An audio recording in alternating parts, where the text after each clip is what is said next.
Hey everyone, my friends. I'm Valor on the channel. Today I'll show you how to uninstall and install NVIDIA drivers.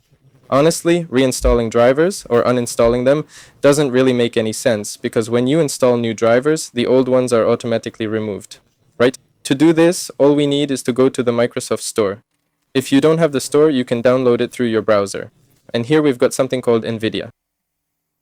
Here's the control panel. Here's how it looks.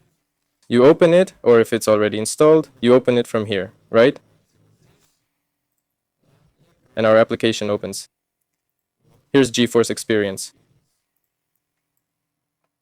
You go to drivers, and accordingly, you select Game Ready Driver and click Download.